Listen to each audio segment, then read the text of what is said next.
ஓம் சாந்தி. 3/9/2022 சிவபாபானுடைய இனிமையான மகா வாக்கியம். சாக்கார முரளி பாப்தாதா மதுபன். இன்றைய முரளிலிருந்து கேள்விகள் பார்க்கலாம். முதல் கேள்வி, எது எந்த சாஸ்திரங்களிலும் இல்லை? எது எந்த சாஸ்திரங்களிலும் இல்லை?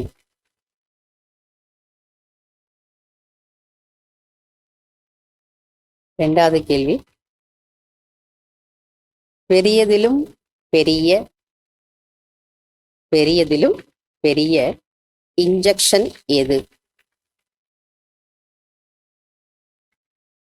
பெரியதிலும் பெரிய இன்ஜெக்ஷன் அல்லது ஊசி எது?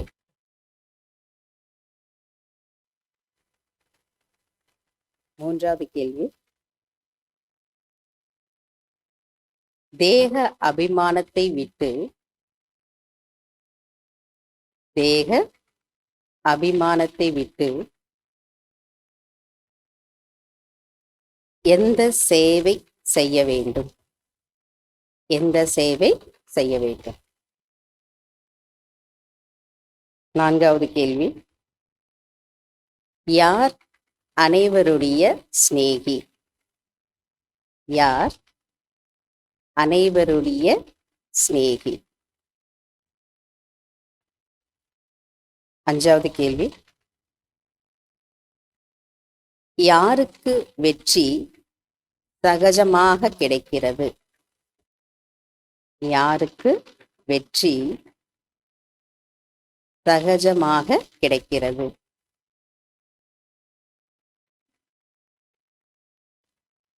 ஆறாவது கேள்வி, தந்தையின் கட்டளை என்ன? தந்தையின் கட்டளை என்ன? fill in the blanks. தந்தை டேஷ் விடுகிறார். தந்தை டேஷ்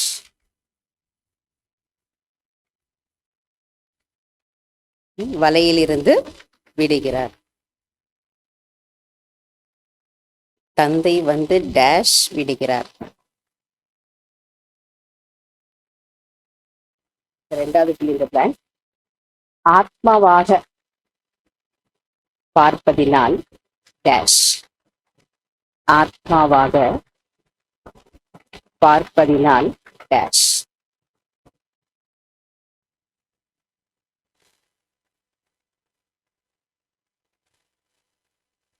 மூன்றாவது, சங்கமயுக சமயத்தில் மட்டும் சங்கமயுக சமயத்தில் மட்டும் டேஷ்.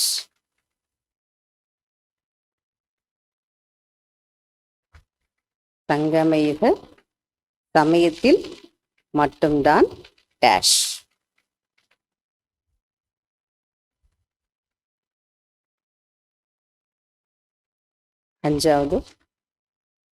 நாலாவது, சிவ பாபாவை தன்னுடைய டேஷ்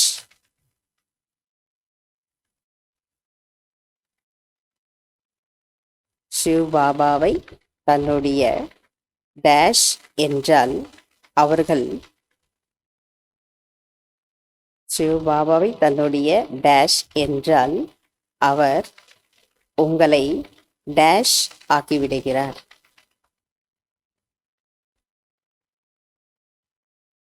சிவ பாபாவை தன்னுடைய டேஷ் என்றால் அவர் உங்களை டேஷ் ஆக்கிவிடுகிறார்.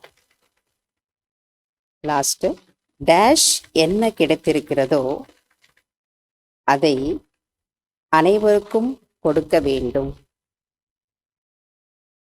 டேஷ் என்ன கிடைத்திருக்கிறதோ அதை அனைவருக்கும் கொடுக்க வேண்டும்.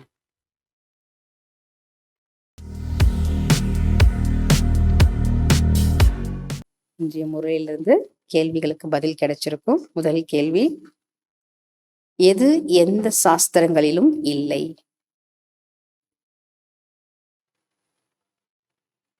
சிவபாபா முரளி சொல்கிறார்.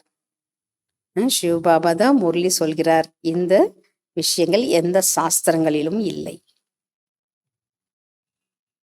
ரெண்டாவது, பெரியதிலையும் பெரிய இன்ஜெக்ஷன் எது?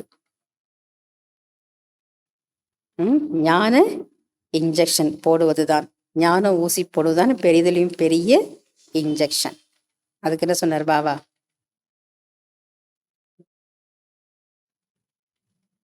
இல்லையா?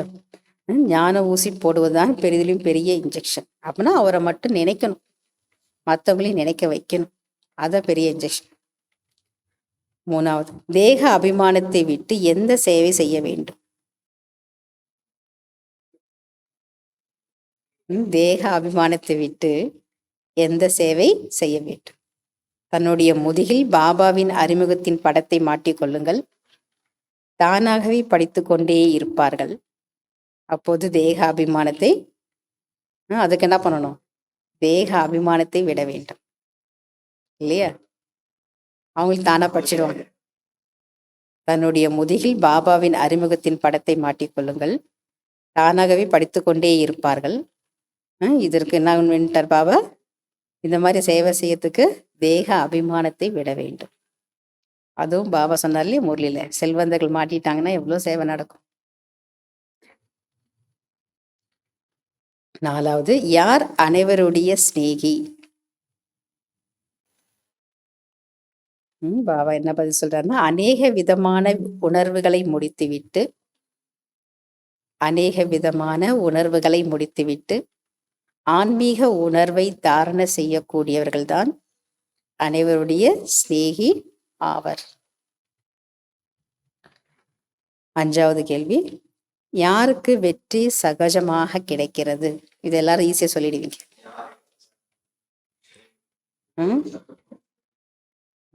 யாரிடம் ஊக்க உற்சாகம் என்ற சிறகுகள் இருக்கிறதோ அவர்களுக்கு வெற்றி சகஜமாகவே கிடைத்து விடுகிறது.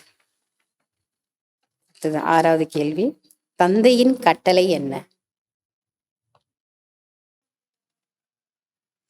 தந்தையின் கட்டளை என்னவென்றால், விரைவாக என்னுடன் நிச்சயம் செய்து கொள்ளுங்கள். நிச்சயம்னா நிச்சயதார்த்தம் செய்து கொள்ளுங்கள்.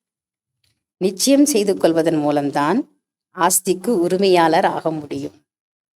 இப்போ பாபா கிட்ட நீங்க நிச்சயதார்த்தம் செய்துட்டீங்கன்னா நீங்க என்ன இல்லைன்ட்டார் பாபா? ஆஸ்திக்கு உரிமையாளர் ஆக முடியும்.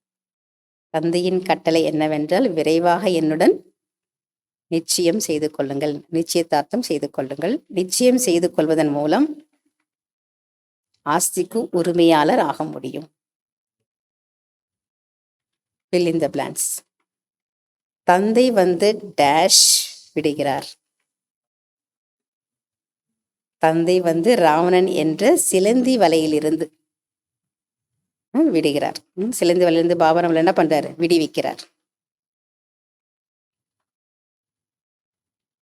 ரெண்டாவது, ஆத்மாவாக பார்ப்பதனால் டேஷ். ஆத்மாவாக பார்ப்பதனால்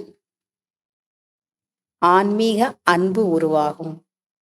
நீங்க ஆத்மான்னு பார்க்கும்போது அந்த ஆன்மீக அன்பு உருவாகும். அடுத்தது பாபா சொல்ற மூணாவது, சங்கம யுக சமயத்தில் தான், சங்கம யுகத்தில் மட்டும்தான் டேஷ். சங்கம சமயத்தில் மட்டும்தான் பார்லோகிக்க தந்தை வருகிறார். அந்த சங்கம நேரத்துலதான் பார்லோகிக்க தந்தை வருகிறார். நாலாவது, சிவ் பாபாவை தன்னுடைய டேஷ் என்றால் அவர் உங்களை டேஷ் ஆக்கிவிடுவார். சிவ் பாபாவை தன்னுடைய வாரிசாக ஆக்கிவிட்டீர்கள் என்றால், வாரிசுனா குழந்தையாக ஆக்கிவிட்டீர்கள் என்றால், அவர் உங்களை 21 பிறவிகளுக்கு செல்வந்தர் ஆக்கிவிடுவார். சிவ் பாபாவை தன்னுடைய வாரிசாக, அதாவது குழந்தையாக ஆக்கிவிட்டீர்கள் என்றால் அவர் உங்களை 21 பிறவிகளுக்கு செல்வந்தர் ஆக்கிவிடுவார். அடுத்தது லாஸ்ட், டேஷ் என்ன கிடைத்திருக்கிறதோ அதை அனைவருக்கும் கொடுக்க வேண்டும். ஞானத்தின் வெளிச்சம் என்ன கிடைத்திருக்கிறதோ அதை அனைவருக்கும் கொடுக்க வேண்டும் இல்லையா? ஞானத்தினுடைய வெளிச்சம் நம்ம புத்தியில இருக்குதுல்ல, அது அனைவருக்கும் கொடுக்க வேண்டும். அச்சா. ஓம் சாந்தி. தேங்க்யூ பாபா.